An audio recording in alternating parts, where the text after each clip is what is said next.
राशि बंधुगण आपणक घरे जड़े विश्वासघातक लुचि रही जड़े जे आगामी 10 दिन मध्य आपणक उपरे एक भयंकर प्रतिशोध नेबाकु जाउछि। एही व्यक्ति किए आपणक सहित तार संपर्क कौन तार नाम कौन एही वीडियो रे आमे संपूर्ण सत्य प्रकाश करिपाकु जाउछु। कारण आपणक जीवन बहुत दिन धरी विभिन्न समस्या रे जर्जरित केतेबेले आपणकर स्वास्थ्य हठात खराब हो जाए एक स्वास्थ्य जहा पूर्वर उत्कृष्ट थिला आपण हसुथिले शक्ति रे परिपूर्ण थिले एवं प्रत्येक कार्य संपूर्ण उत्साह सहित करुथिले तथापि हठात किछि घटी गला आपण एक अत्यधिक क्लांति अनुभव करिबाकु लागिले आपणकु प्रबल हठात मुंड बिंधा होइथिला एवं आपणकर जीवन हठात डिप्रेशन ने परिणत होई गला। स्वास्थ्य रे एपरि परिवर्तन कोनोसी सामान्य कथा नुहे यह प्रायतः सूचित करे जे आमर पथ अवरोधित होइछि आमर शारीरिक सुस्थता को जानि सुनी टार्गेट करा जाइछि एवं अपमानित करा जाइछि। यह एक शत्रु द्वारा संगठित एक चाल जे आपणक खुशी को देखि सह्य करि पारे नाही। यह सबु एक रक्त संपर्क द्वारा रचित एक षड्यंत्रर अंश जे जीवन रे आपणको प्रगति देखिबाकु सह्य करि पारे नाही। तुमे मध्य कोनोसी समय रे तुम जीवन रे एही परिवर्तन गुडीको अनुभव करिथिबो। परिवर्तन गुडीको तुमे केवल स्वाभाविक उत्थान प्रवाह बोली खारज करि देइथिलो तथापि निश्चित भाबरे एपरि एक मुहूर्त आसीथिला जेतेबेले तुम घरर बड़ माने हुए तो तुमर जेजेमा किंबा जने वरिष्ठ संपर्कीय तुमको कहिथिले एहा कोनोसी छोट समस्या नुहे केही जने निश्चित भाबरे तुम विरुद्ध रे जादू मंत्र करूछि। जेतेबेले आमे आमर बड़ मानक ठारू एपरि कथा सुनी थाउ आमे जे युक्तियुक्त ज्ञान अर्जन करिछु ताहा प्रायतः आमको सेगुडी को ग्रहण करिबाको अनिच्छुक करिथाय। आमे भाबु यह विज्ञानर जुग निश्चित भाबरे यह सब केवल अंधविश्वास तथापि जेतेबेले परिस्थिति समस्त सीमा अतिक्रम करि जाए एवं जेतेबेले आमे प्रतिकारात्मक रीतिनीति किंबा आध्यात्मिक शुद्धिकरण करिबा परे स्पष्ट फलाफल देखिबा आरंभ करू शेषरे आम उपरे उदित हुए जे आम बड़ मानक कथारे प्रकृत रे गभीर ज्ञान थिला। केतेक समय रे आमे एक निर्दिष्ट कार्य करिबा पई अत्यंत उत्साह रे परिपूर्ण होई जाओ कार्य समाप्त हेबा पूर्वरु आमे आनंद रे दिन राति डेई पडू एही चिंता रे जे आम पाखको एक बड़ परिमाणर टंका आसीबो आमर प्रकल्प शेष रे सफल हेबाकु जाउछि एवं सब किछि संपूर्ण हेबाकु जाउछि तथापि गभीर भितरे एक स्थायी भय रहिछि जदि सब किछि भांगी पड़े तेबे कोन हेबो जदि मोर प्रकल्प अटकी जाए एवं अनिवार्य भावरे ठीक सेही परि हुए कार्यटी शेष मुहूर्त रे विफल हुए आपणको भांगी देई थाए एपरि एक घटना घटी पारे बोली आपणकर कोनोसी आगामी आभास नथिला तथापि यह घटिला। यह किपरि घटिला यह घटिला कारण जानतरे किंबा अजाणतरे आपण एही विषय जने निर्दिष्ट व्यक्ति को गुप्त रखिथिले आमे सेही व्यक्ति विषय आलोचना करिछु जे आपणकर विश्वासर योग्य नुहे सेही व्यक्ति जे आपणकर गुप्त शत्रु जदिओ आपण एक रक्त संपर्क बांटती एही व्यक्ति आपणक रक्त पाई विपासु। एही वीडियो रे आमे सेमानंकर नाम प्रकाश करिवो एवं संपूर्ण सत्य प्रकाश करिवो आपणक घरर प्रवेश पथ को किपरि बंधित करा जायछि केउ सामग्री व्यवहार करा जायथिला आपणक विरुद्ध रे एही तांत्रिक रीति केउ निर्दिष्ट रूप रे करा जायथिला आपण एथिरु निजको किपरि रक्षा करि पारिबे एवं सबुठारु गुरुत्वपूर्ण एही व्यक्ति किए जे एसबु आयोजन करूछंती। जदि आपण आज वीडियो को शेष पर्यंत न देखंती तेबे एहा आपणक जीवनर सबुठारु बड़ भूल हेबो। एहा व्यतीत जदि आपण एही भूल करि चली थांती तेबे एहार परिणामरु रक्षा पाइबा प्राय असंभव होइछिबो। तेणु प्रकृत ज्ञान मूर्खतापूर्ण कार्य को एडाइबा एवं एही वीडियो को अणदेखा करिबारु निवृत्त रहि पारे निहित। जदि आपण आज निज पई एक उज्जवल भविष्यत निर्माण करिबाकु चाहंती एवं आपणक पथरु प्रत्येक शत्रु को सफा करिबाकु चाहंती तेबे आपणको एही वीडियो को शेष पर्यंत देखिबा पई टिके समय देबाकु पड़िबो କାରଣ ଜୀବନରେ ବିନା କାରଣରେ କିଛି ହୁଏ ନାହିଁ। ଆପଣ ଈଶ୍ୱରଙ୍କ ଭକ୍ତ ଏବଂ ଈଶ୍ୱର ଆପଣଙ୍କୁ ନିଜର ବୋଲି ମାନନ୍ତି। ସେଥିପାଇଁ ସେ ଆପଣଙ୍କୁ ଏହି ସଙ୍କଟର ମୁହୂର୍ତ୍ତରୁ ଉଦ୍ଧାର କରିବାକୁ ଆସିଛନ୍ତି। ଏହି ଭିଡିଓଟି ଆଜି ହଠାତ୍ ଆପଣଙ୍କର ସମ୍ମୁଖରେ ଦେଖାଦେବା ଏକ ଦିବ୍ୟ ସଂକେତ। ପରମାତ୍ମାଙ୍କ ଦ୍ୱାରା ସ୍ୱୟଂ ଆପଣଙ୍କୁ ମାର୍ଗଦର୍ଶନ କରାଯାଉଛି। ଏହି ଭିଡିଓ ଦେଖିବା ଏବଂ ଆପଣଙ୍କ ଶତ୍ରୁର ନାମ ଜାଣିବା ଆପଣଙ୍କୁ ଅନୁରୋଧ କରାଯାଉଛି। ମୁଁ ଆପଣଙ୍କୁ ଚେତାବନୀ ଦେବାକୁ ଆସିଛି। ଯଦି ଆପଣ ଆଜି ସେହି ଶତ୍ରୁକୁ ଚିହ୍ନିବେ, ତେବେ କେହି ସମ୍ପୂର୍ଣ୍ଣ ଭାବରେ କେହି ବି ଆପଣଙ୍କ ମୁଣ୍ଡର ଗୋଟିଏ କେଶକୁ ମଧ୍ୟ କ୍ଷତି ପହଞ୍ଚାଇ ପାରିବେ ନାହିଁ। ଏହି ଭିଡିଓରେ ଏକ ଉପଚାର ଅଛି ଯାହା ଆପଣଙ୍କର ସମସ୍ୟା ପାଇଁ ଏକ ଚମତ୍କାର ଚିକିତ୍ସା ଭାବରେ କାମ କରେ। ଯଦି ଆପଣ ଭଗବାନ ହନୁମାନଙ୍କୁ ସମର୍ପିତ ଏହି ନିର୍ଦ୍ଦିଷ୍ଟ ଉପାୟ କରନ୍ତି ଏବଂ ସମ୍ପୃକ୍ତ ମନ୍ତ୍ର ଜପ କରନ୍ତି, ତେବେ ଆପଣ ଜୀବନ ସାରା ଶତ୍ରୁମାନଙ୍କ ଚିନ୍ତାରୁ ମୁକ୍ତ ହେବେ ଏବଂ ଆପଣଙ୍କ ଅସ୍ତିତ୍ୱରୁ ପ୍ରତ୍ୟେକ ପ୍ରକାରର ପ୍ରତିକୂଳ ବାଧା ସ୍ଥାୟୀ ଭାବରେ ଦୂର ହୋଇଯିବ। ଆଜିର ଭିଡିଓରେ ଗୁରୁଜୀ ପ୍ରତ୍ୟେକ ବିବରଣୀକୁ ଗଭୀର ଭାବରେ ବ୍ୟାଖ୍ୟା କରିଛନ୍ତି। ଯଦି ଆପଣ ଏହାକୁ ଶେଷ ପର୍ଯ୍ୟନ୍ତ ଦେଖନ୍ତି, ତେବେ ଆପଣ କେବଳ ଲାଭ ପାଇବେ। କିନ୍ତୁ ଯଦି ଆପଣ ଅହଙ୍କାରର ପ୍ରଭାବରେ ଏହି ଭିଡିଓଟିକୁ ସମ୍ପୂର୍ଣ୍ଣ ନ ଦେଖନ୍ତି, ତେବେ ଆପଣଙ୍କର ଭବିଷ୍ୟତରେ ଘଟୁଥିବା ପରିଣାମ ପାଇଁ ଆପଣ ହିଁ କେବଳ ଦାୟୀ ରହିବେ। ପ୍ରଥମ ଏବଂ ସର୍ବୋପରି ବଜରଙ୍ଗବଲୀଙ୍କର ପ୍ରକୃତ ଭକ୍ତ ଭିଡିଓକୁ ଲାଇକ୍ କରି ଚ୍ୟାନେଲକୁ ସବସ୍କ୍ରାଇବ କରିଦିଅନ୍ତୁ ଏବଂ କମେଣ୍ଟ ବକ୍ସରେ ଶ୍ରଦ୍ଧା ଏବଂ ଭକ୍ତିର ସହିତ ଜୟ ଶ୍ରୀରାମ, ଜୟ ବଜରଙ୍ଗବାଲି ନିଶ୍ଚୟ ଲେଖନ୍ତୁ। ଆପଣ ସଫଳତାର ଯେକୌଣସି ଉଚ୍ଚତା ଆରୋହଣ କରନ୍ତି କିମ୍ବା ଆପଣ ଯେକୌଣସି ସ୍ମାରକୀ କୃତି ହାସଲ କରନ୍ତି, ଆପଣ ସର୍ବଦା ଆପଣଙ୍କ ଆଚରଣରେ ନମ୍ରତାର ମନୋଭାବ ବଜାୟ ରଖିବା ଉଚିତ। ତୁମେ ନିର୍ଦ୍ଦୋଷ, ଏକ ନିର୍ଦ୍ଦୋଷ ଯାହା ତୁମର ମୁହଁରେ ଉଜ୍ଜଳ ଭାବରେ ଝଲସୁଛି। ତୁମେ ନିଶ୍ଚିତ କରିବା ପାଇଁ କଠିନ ପରିଶ୍ରମ କର ଯେ ତୁମେ କେବେ ବି ଅସତ୍ ଉପାୟରେ ପ୍ରାପ୍ତ ଗୋଟିଏ ଟଙ୍କା ମଧ୍ୟ ରଖିବ ନାହିଁ। ପ୍ରକୃତରେ ଯେତେବେଳେ ତୁମେ ଜଣେ ବନ୍ଧୁଙ୍କ ଠାରୁ ଟଙ୍କା ଉଧାର ନିଅ, ତୁମେ ସମୟ ମଧ୍ୟରେ ତାହା ପରିଶୋଧ କରିବାକୁ ସମସ୍ତ ଚେଷ୍ଟା କର। ତୁମର ବିବେକ ଅନ୍ୟଥା ଅନୁମତି ଦେବ ନାହିଁ। ଯେ ପର୍ଯ୍ୟନ୍ତ ଋଣ ପରିଶୋଧ ନ ହୁଏ, ଏକ ଅନ୍ତଃସ୍ୱର ତୁମକୁ ଘୃଣା କରି ଚାଲିଥାଏ, ତୁମକୁ ଅସ୍ଥିର ଉତ୍ତେଜନାରେ ପକାଇଥାଏ। ଋଣ ସମ୍ପୂର୍ଣ୍ଣ ପରିଶୋଧ ହେବା ପରେ ହିଁ ତୁମେ ଅସ୍ତିତ୍ୱ ଆଶ୍ୱସ୍ତିର ନିଶ୍ୱାସ ନିଅ। ତୁମେ ଜଣେ ଅସାଧାରଣ ପରିଶ୍ରମୀ ବ୍ୟକ୍ତି। ତୁମର ପରିଶ୍ରମ ଏତେ ଉଲ୍ଲେଖନୀୟ ଯେ ତୁମେ ଏକ କାର୍ଯ୍ୟ ହାତକୁ ନେବା ପରେ ତୁମେ ଏହାକୁ ସମାପ୍ତ ନ ହେବା ପର୍ଯ୍ୟନ୍ତ ଏବଂ ଏହାର ସମସ୍ତ ସମ୍ଭାବନା ବାହାର ନ କରିବା ପର୍ଯ୍ୟନ୍ତ ପରିତ୍ୟାଗ କର ନାହିଁ। ଏହି ଗୁଣ ହିଁ ତୁମକୁ ପରିଭାଷିତ କରେ ଯେ ତୁମେ ଅନ୍ୟମାନଙ୍କ ଠାରୁ ପ୍ରକୃତରେ ଏକ ଅସାଧାରଣ ବ୍ୟକ୍ତି ଭାବରେ ପୃଥକ୍ ଏବଂ ଜୀବନରେ ତୁମକୁ ଆଗକୁ ବଢ଼ାଇଥାଏ। ତଥାପି ଯେତେବେଳେ ତୁମର କଠିନ ପରିଶ୍ରମ ତୁମକୁ ଏକ ପ୍ରମୁଖ ମାଇଲ ଖୁଣ୍ଟ ହାସଲ କରିବାକୁ କିମ୍ବା ଏକ ନୂତନ ରେକର୍ଡ ସ୍ଥାପନ କରିବାକୁ ସକ୍ଷମ କରେ, ତୁମ ଚାରିପାଖରେ ଥିବା ଲୋକମାନେ ଯେଉଁମାନେ ନିଜ ଜୀବନରେ କିଛି ଗୁରୁତ୍ୱପୂର୍ଣ୍ଣ ହାସଲ କରିବାରେ ବିଫଳ ହୋଇଛନ୍ତି, ତୁମ ପ୍ରତି ଈର୍ଷା କରିବାକୁ ଆରମ୍ଭ କରନ୍ତି। ଦୁନିଆ ଏବଂ ଏହାର ବାସିନ୍ଦାମାନେ ପ୍ରକୃତି ଏହିପରି। ସେମାନେ ସେ କିପରି ଆଗକୁ ବଢ଼ିପାରିଲେ କିମ୍ବା ସେ ମୋତେ କିପରି ପଛରେ ପକାଇଲେ ଭଳି ପ୍ରଶ୍ନରେ ଅତିଷ୍ଠ ହୋଇଯାଆନ୍ତି। ସେମାନେ ତୁମର ବିନାଶ ପାଇଁ କାମନା କରିବାକୁ ଏତେ ଦୂର ଯାଆନ୍ତି, ଆଶା କରନ୍ତି ଯେ ତୁମର ଘର ଏବଂ ପରିବାର ଉପରେ ଦୁର୍ଭାଗ୍ୟ କିମ୍ବା ବିପତ୍ତି ଆସୁ। ଲୋକମାନେ ଏତେ ଗଭୀରତାକୁ ବୁଡ଼ି ଯାଇପାରନ୍ତି ଯେ ସେମାନେ ଅନ୍ୟମାନଙ୍କ ବିରୁଦ୍ଧରେ କଳା ଯାଦୁ କିମ୍ବା ଯାଦୁବିଦ୍ୟା ମଧ୍ୟ ଆଶ୍ରୟ ନିଅନ୍ତି। ଏମାନେ ଏତେ ଗଭୀର ଭାବରେ ପ୍ରଭାବ ପକାଇଥାନ୍ତି ଯେ ବ୍ୟକ୍ତି ପାଗଳାମୀର ଦ୍ୱାର ଦେଶକୁ ଚାଲିଯାଏ, ଏପରିକି ସେମାନଙ୍କର ମାନସିକ କ୍ଷମତା ହରାଇ ବସିଥାଏ। ଏପରି ଲୋକମାନେ ଏବେ ତୁମ ଜୀବନର ଦ୍ୱାର ମଧ୍ୟ ଠକ୍ ଠକ୍ କରିଛନ୍ତି। ସତର୍କ ରୁହ। ଏହା ନିର୍ବୋଧତାର ସମ ନୁହେଁ, ବରଂ ଚତୁରତାର ସମ। ଏହା ବିଷୟଗୁଡ଼ିକୁ ହାଲୁକା ଭାବରେ ନେବାର ସମ ନୁହେଁ, ବରଂ ସେମାନଙ୍କୁ ଅତ୍ୟନ୍ତ ଗମ୍ଭୀରତାର ସହିତ ବ୍ୟବହାର କରିବାର ସମ।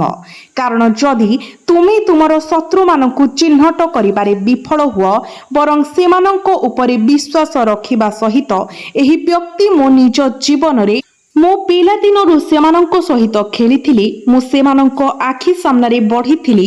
ସେମାନେ ମୋର ଶତ୍ରୁ ହୋଇପାରିବେ ନାହିଁ। ମୁଁ ସେମାନଙ୍କଠାରେ ମୋର ଗଭୀରତମ ଗୁପ୍ତ କଥା କହିପାରିବି, କିମ୍ବା ମୋର ଆବଶ୍ୟକତା ସମୟରେ ସେମାନେ ମୋ ସହିତ ଠିଆ ହୋଇଥିଲେ। ତେବେ ଏହି ସମସ୍ତ ଧାରଣା ମିଥ୍ୟା ପ୍ରମାଣିତ ହେବା ପାଇଁ ସ୍ଥିର ହୋଇଛି। ଆମେ କଥାଗୁଡ଼ିକୁ ଧ୍ୟାନର ସହିତ ଶୁଣ। ସମୟ ବଦଳି ଯାଇଛି। ଥରେ ଏକ ଯୁଗ ଥିଲା ଯେତେବେଳେ ଲୋକମାନେ ପ୍ରକୃତରେ ପରସ୍ପରର ଯତ୍ନ ନେଉଥିଲେ।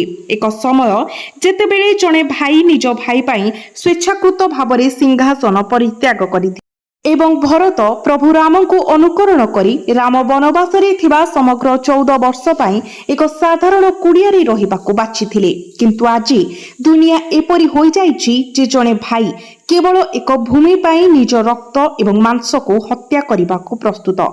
ଏପରି ଏକ ଯୁଗରେ କୌଣସି ସମ୍ପର୍କରେ ପ୍ରକୃତ ଉଷ୍ମତା କିମ୍ବା ନିଜର ଭାବନା ପାଇବାକୁ ଆଶା କରନ୍ତୁ ନାହିଁ, ନଚେତ୍ ଆପଣ ଆପଣଙ୍କ ଜୀବନର ସବୁଠାରୁ ବଡ଼ ଆଘାତ ଭୋଗ କରିବେ। କାରଣ ଯେତେବେଳେ ଆପଣଙ୍କର ନିକଟତମ ଲୋକଙ୍କ ଠାରୁ ବିଶ୍ୱାସଘାତକତା ଆସେ, ହୃଦୟ ହଜାର ହଜାର ଖଣ୍ଡ ହୋଇଯାଏ। ବହୁତ ଡେରି ହୋଇନାହିଁ, ସମୟ ଏପର୍ଯ୍ୟନ୍ତ ଶେଷ ହୋଇନାହିଁ। ଈଶ୍ୱର ଆପଣଙ୍କୁ ଏକ ବାର୍ତ୍ତା ପଠାଉଛନ୍ତି। ଆପଣଙ୍କ ଶତ୍ରୁମାନଙ୍କ ଠାରୁ ନିଜକୁ ଦୂରେଇ ରଖନ୍ତୁ, ନଚେତ୍ ସେମାନେ ଆପଣଙ୍କ ପ୍ରିୟ ଜିନିଷକୁ ସମ୍ପୂର୍ଣ୍ଣ ନଷ୍ଟ କରିଦେବେ। ଏହି ଲୋକମାନେ ଆପଣଙ୍କର ମୁଖ୍ୟ ପ୍ରବେଶ ଦ୍ୱାରରେ ପୂର୍ବରୁ ଏକ ମନ୍ତ୍ର ପକାଇ ସାରିଛନ୍ତି। ଆପଣ ସର୍ବଦା ଆପଣଙ୍କ ଅତିଥିମାନଙ୍କୁ ଶ୍ରଦ୍ଧାର ସହିତ ବ୍ୟବହାର କରିଛନ୍ତି, କାରଣ ଆପଣ ବିଶ୍ୱସ୍ତ ଭାବରେ ଅତିଥି ଦେବୋ ଭବ, ଅତିଥି ହେଉଛନ୍ତି ଈଶ୍ୱର ପରମ୍ପରାକୁ ବଜାୟ ରଖିଛନ୍ତି, ଯାହା ଆପଣଙ୍କର ବୃଦ୍ଧମାନଙ୍କ ଦ୍ୱାରା ଆପଣଙ୍କ ଠାରେ ସ୍ଥାପିତ ହୋଇଥିଲା। ତଥାପି ଜଣେ ଅତିଥି ଏବେ ଏକ ରାକ୍ଷସ ରୂପରେ ଆପଣଙ୍କ ଘରେ ପ୍ରବେଶ କରିବାକୁ ପ୍ରସ୍ତୁତ। ଏକ ରାକ୍ଷସ ଯିଏ ଆପଣଙ୍କ ମୁଖ୍ୟ ଦ୍ୱାରକୁ ଏକ ଦୁଷ୍ଟ ମନ୍ତ୍ରରେ ବାନ୍ଧିବାକୁ ଚାହୁଁଛି। ଥରେ ଆପଣଙ୍କ ଘରର ଦ୍ୱାରବନ୍ଧ ଏହିପରି ବନ୍ଧା ହୋଇଗଲେ ଯେ କେହି ପ୍ରବେଶ କରେ କିମ୍ବା ଛାଡ଼ିଦିଏ, ସେ ସମ୍ପୂର୍ଣ୍ଣ ନଷ୍ଟ ହୋଇଯିବ। କାରଣ ପ୍ରଥମେ କଳୁଷିତ ହେବ ସେମାନଙ୍କର ବୁଦ୍ଧି। ସେହି ବ୍ୟକ୍ତି ସଠିକ୍ ନିଷ୍ପତ୍ତି ନେବାର ଶକ୍ତି ହରାଇବ। ସେମାନେ ଛୋଟ ଛୋଟ କଥାରେ ପିଲା ପରି ବକବକ୍ କରିବେ ଏବଂ ଯେତେବେଳେ ଏକ ଗୁରୁତ୍ୱପୂର୍ଣ୍ଣ ନିଷ୍ପତ୍ତି ନେବାର ସମୟ ଆସିବ, ସେମାନେ ନିଜ ହାତରେ ନିଜ ଭବିଷ୍ୟତକୁ ନଷ୍ଟ କରିବେ। ଏହା ଆପଣଙ୍କୁ ଉଚ୍ଚତାରୁ ତଳକୁ ଫିଙ୍ଗିଦେବ। ଯେତେବେଳେ ଜଣେ ବ୍ୟକ୍ତି ମାନସିକ ଭାଙ୍ଗି ପଡ଼ିଥାଏ, ସେତେବେଳେ ସେମାନେ ନିଜ ହାତରେ ନିଜ ଜୀବନକୁ ନଷ୍ଟ କରିଦିଅନ୍ତି।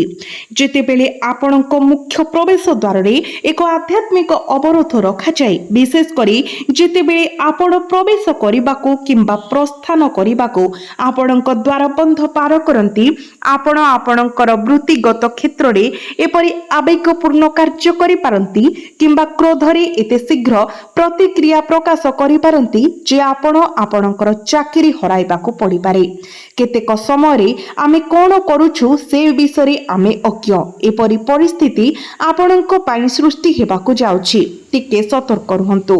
ଯେତେବେଳେ ଆପଣ ସେହି ଦ୍ୱାର ଦେଶ ପାର ହୋଇ ଆପଣଙ୍କ ଘରେ ପ୍ରବେଶ କରିବେ, ସେତେବେଳେ ଏକ ନକାରାତ୍ମକ ଆଧ୍ୟାତ୍ମିକ ପ୍ରଭାବ ଆପଣଙ୍କ ଉପରେ ରହିବ, ଯାହା ଫଳରେ ଆପଣ ପରିବାର ସଦସ୍ୟଙ୍କ ସହିତ ଝଗଡ଼ା କରିବେ ଏବଂ ସମ୍ପର୍କୀୟମାନଙ୍କ ସହିତ କଠୋର ଭାବରେ କଥା ହେବେ। ବିବାଦ ଏତେ ବୃଦ୍ଧି ପାଇବ ଯେ ପରିବାର ବିଭାଜନ କିମ୍ବା ବିଭାଜନର ସମସ୍ୟା ମଧ୍ୟ ଉପୁଜିପାରେ। ଅତ୍ୟନ୍ତ ସତର୍କ ରୁହନ୍ତୁ, କାରଣ ବିପଦ ଏପର୍ଯ୍ୟନ୍ତ ଟଳି ନାହିଁ। ତେବେ ଏହି ବିପଦରୁ କିପରି ସୁରକ୍ଷିତ ରହିପାରିବେ? ଆପଣ କେବଳ ଏହି ଭିଡ଼ିଓକୁ ଶେଷ ପର୍ଯ୍ୟନ୍ତ ଦେଖି ସେହି ଜ୍ଞାନ ହାସଲ କରିବେ ଏବଂ ଆବଶ୍ୟକୀୟ ସତର୍କତା ଶିଖିବେ। ତେଣୁ ସମ୍ପୂର୍ଣ୍ଣ ନିଷ୍କର୍ଷ ପର୍ଯ୍ୟନ୍ତ ଭିଡ଼ିଓ ସହିତ ରୁହନ୍ତୁ। ଯଦି ଆପଣ ପରାମର୍ଶ ଚାହାନ୍ତି, ତେବେ ଏହି ଗୋଟିଏ ପରାମର୍ଶକୁ ହୃଦୟଙ୍ଗମ କରନ୍ତୁ। ଜୀବନରେ ଯାହା ଘଟେ, କେବେ ବି ଏପରି ବ୍ୟକ୍ତି ଉପରେ ଭରସା କରନ୍ତୁ ନାହିଁ ଯିଏ ଆପଣଙ୍କ ଆନନ୍ଦର ମୁହୂର୍ତ୍ତରେ ଦୁଃଖିତ ହୋଇଥିଲେ, ଯିଏ ଆପଣଙ୍କର ଉତ୍ସବ ପାଳନକୁ ନଷ୍ଟ କରିଥିଲେ, ଯିଏ ଆପଣଙ୍କ ଦ୍ୱାରା ନିଆଯାଇଥିବା ପ୍ରତ୍ୟେକ ନିଷ୍ପତ୍ତିକୁ ସମାଲୋଚନା କରିଥିଲେ, କିମ୍ବା ଯିଏ ଆପଣଙ୍କ ବିଷୟରେ ଆଖପାଖରେ ସମସ୍ତଙ୍କ ନିକଟରେ ଦୂଷିତ ଗୁଜବ ପ୍ରଚାର କରିଥିଲେ। ସମ୍ଭବତଃ ଆପଣଙ୍କ ନିଜ ଘରେ କିଛି ବ୍ୟକ୍ତି, କିଛି ସମ୍ପର୍କ ଏହି ବର୍ଣ୍ଣନା ସହିତ ମେଳ ଖାଉଛନ୍ତି। ଯେତେବେଳେ କୌଣସି ବିଶେଷ ପର୍ବ ଆସୁଛି, ଯେତେବେଳେ ଆପଣଙ୍କର ଜନ୍ମଦିନ ନିକଟତର ହେଉଛି କିମ୍ବା ଯେତେବେଳେ ଆପଣଙ୍କର ବାର୍ଷିକୀ ଆସୁଛି, ଏହି ଲୋକମାନେ ସର୍ବଦା ଏପରି ପରିସ୍ଥିତି ସୃଷ୍ଟି କରନ୍ତି ଯାହା ପରିବାର ମଧ୍ୟରେ ଦ୍ୱନ୍ଦ୍ୱ ଏବଂ ବିବାଦ ସୃଷ୍ଟି କରେ। ଶେଷ ପରିଣାମ ହେଉଛି ଯେ ତୁମେ ତୁମର ପର୍ବକୁ ଉପଭୋଗ କରିପାରିବ ନାହିଁ କିମ୍ବା ତୁମର ବିଶେଷ ଦିନକୁ ପ୍ରକୃତ ଖୁସିରେ ପାଳନ କରିପାରିବ ନାହିଁ। ଏହା ଠିକ୍ ସେମାନଙ୍କର ଷଡ଼ଯନ୍ତ୍ର। ଏହିପରି ଭାବରେ ଏପରି ଲୋକମାନଙ୍କୁ ଚିହ୍ନଟ କରାଯାଏ। ସେମାନଙ୍କୁ ଲୁଚି ରହିଥିବା ଶତ୍ରୁ ଭାବରେ ଜଣାଯାଏ। ବିରୋଧୀ ଯେଉଁମାନେ ଅଦୃଶ୍ୟ ରହି ଆମର ବିନାଶ ଆଣିବା ପାଇଁ ସମସ୍ତ ପ୍ରକାରର ପ୍ରୟାସ କରନ୍ତି। ଯେତେବେଳେ ତୁମେ ତୁମର ସଫଳତାକୁ ପାଳନ କରିବା ପାଇଁ ସେମାନଙ୍କୁ ମିଠା ବାଣ୍ଟିଥାଅ, ସେମାନେ ଅସ୍ୱୀକାର କରି ମନ୍ତବ୍ୟ ଦେବେ, ବଡ଼ କଥା କ'ଣ ଯେ କେହି ତାହା କରିପାରିଥାନ୍ତେ। କିନ୍ତୁ ଯଦି କେହି ଏହା କରିପାରିଥାନ୍ତେ ତେବେ ସେମାନଙ୍କ ନିଜ ପିଲାମାନେ ଏହା କାହିଁକି ହାସଲ କରିନାହାନ୍ତି? କେବଳ ସେମାନଙ୍କୁ ଏହି ପ୍ରଶ୍ନ ପଚାରନ୍ତୁ ଏବଂ ସେମାନେ କ୍ରୋଧରେ ଲାଲ ହୋଇଯିବେ। କିଛି ସମ୍ପର୍କ ଅଛି ଯେପରିକି ଯାହାକୁ ତୁମେ ତୁମର ପ୍ରତ୍ୟେକ ଅସ୍ତିତ୍ୱ ସହିତ ସଂଶୋଧନ ଏବଂ ସନ୍ତୁଷ୍ଟ କରିବା ପାଇଁ ଚେଷ୍ଟା କର। ଅପରାଧ ନ କରିବା ପାଇଁ ତୁମେ ପ୍ରାୟତଃ ଏପରି କାମ କର ଯାହା ତୁମକୁ ତୁମର ମର୍ଯ୍ୟାଦା ସହିତ ବୁଝାମଣା କରିବାକୁ ବାଧ୍ୟ କରେ। ତଥାପି ଏହା ଆଉ ନଇଁ ପଡ଼ିବାର ସମୟ ନୁହେଁ, ଏବେ ଉଠିବାର ସମୟ। ଏହି ଲୋକମାନେ ପ୍ରକୃତରେ କିଏ ତାହା ଚିହ୍ନିବା ଏବଂ ସେମାନଙ୍କୁ ତୁମର ଜୀବନରୁ ବାହାର କରିବାର ସମୟ। କାରଣ ଯଥେଷ୍ଟ ହୋଇଗଲା। ଆମେ ଆଉ ନୀରବ ରହିବୁ ନାହିଁ। ଆମେ ଯଥେଷ୍ଟ ଲୁହ ଢାଳିଛୁ, ଯଥେଷ୍ଟ ହୃଦୟ ଯନ୍ତ୍ରଣା ସହ୍ୟ କରିଛୁ। ଏବେ ଆମେ ଏହି ଲୋକମାନଙ୍କୁ ସେମାନଙ୍କର ପ୍ରକୃତ ସ୍ଥାନ ଦେଖାଇବା ଉଚିତ। ଆମେ ସେମାନଙ୍କୁ ବୁଝାଇବା ଉଚିତ ଯେ ସେମାନେ ଏପର୍ଯ୍ୟନ୍ତ ଯାହା କରିଛନ୍ତି ତାହା ସମ୍ପୂର୍ଣ୍ଣ ଭୁଲ ଥିଲା ଏବଂ ଏହି ସମୟଠାରୁ ଆମେ ଆଉ ସେମାନଙ୍କର ଯୋଜନାକୁ ସଫଳ ହେବାକୁ ଦେବୁ ନାହିଁ। ପ୍ରାୟତଃ ଲୋକମାନେ ଆମକୁ ତଳକୁ ଟାଣିବା ପାଇଁ ତନ୍ତ୍ର ପୂଜାର ଆଶ୍ରୟ ନିଅନ୍ତି। ଏହି ଗୁପ୍ତ ଅଭ୍ୟାସ ଗୁଡ଼ିକ ମାଧ୍ୟମରେ ସେମାନଙ୍କ ଘରର ଆରାମରୁ ହେଉ କିମ୍ବା ଜଣେ ବାବାଙ୍କ ସହାୟତାରେ ସେମାନେ ଏପରି ଭାବରେ ତୁମର ବିନାଶର ଯୋଜନା କରନ୍ତି ଯାହାଦ୍ୱାରା ସେମାନଙ୍କ ଉପରେ କୌଣସି ସନ୍ଦେହ ନ ଆସିବ। ସେମାନେ ଏବେ ତୁମର ମୁଖ୍ୟ ପ୍ରବେଶ ପଥକୁ ବନ୍ଧନ କରିବାକୁ ଚେଷ୍ଟା କରିଛନ୍ତି।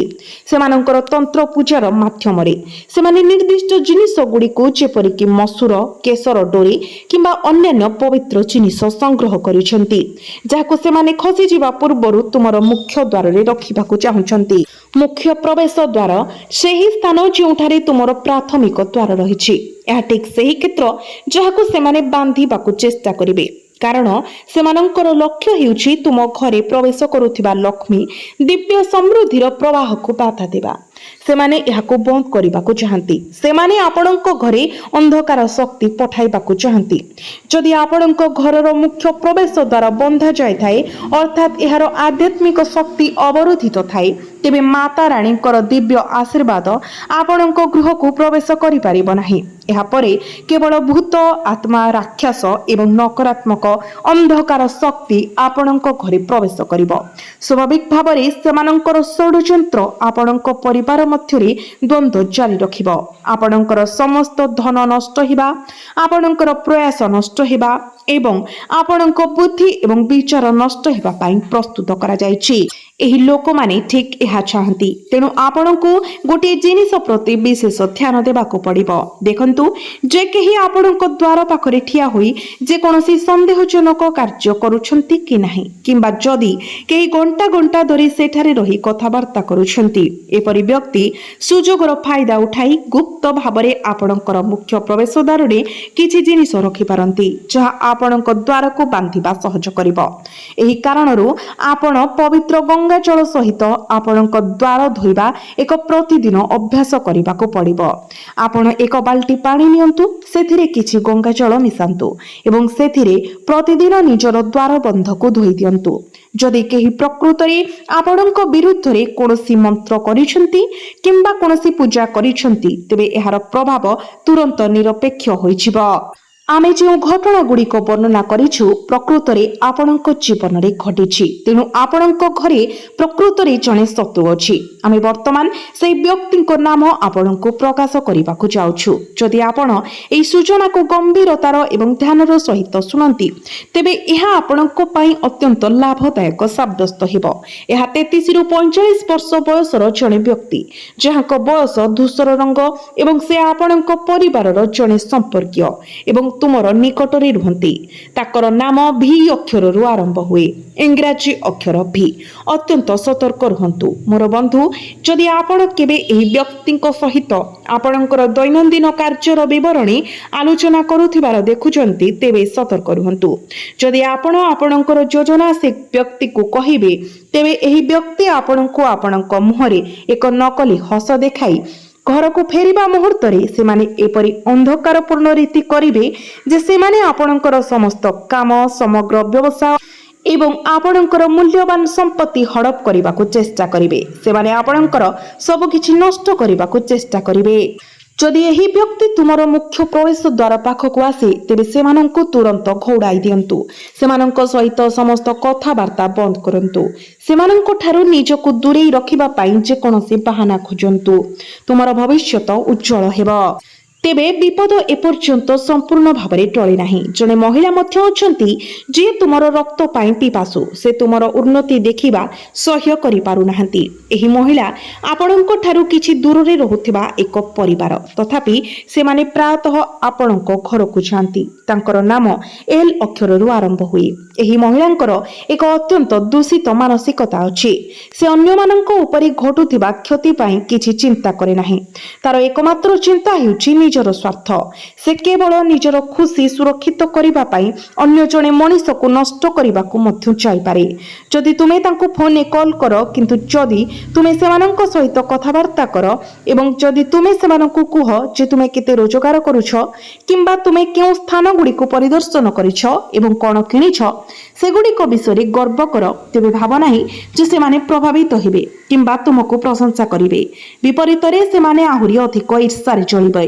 ନିଜ କୋଠରୀର ପରିସୀମାରୁ ସେମାନେ ତୁମ ବିରୁଦ୍ଧରେ ଏପରି ଅନ୍ଧକାର ଗୁପ୍ତ ଶକ୍ତି ପ୍ରୟୋଗ କରିବେ ଯାହା ତୁମର ସବୁ କିଛିକୁ ଖସାଇ ଦେବ।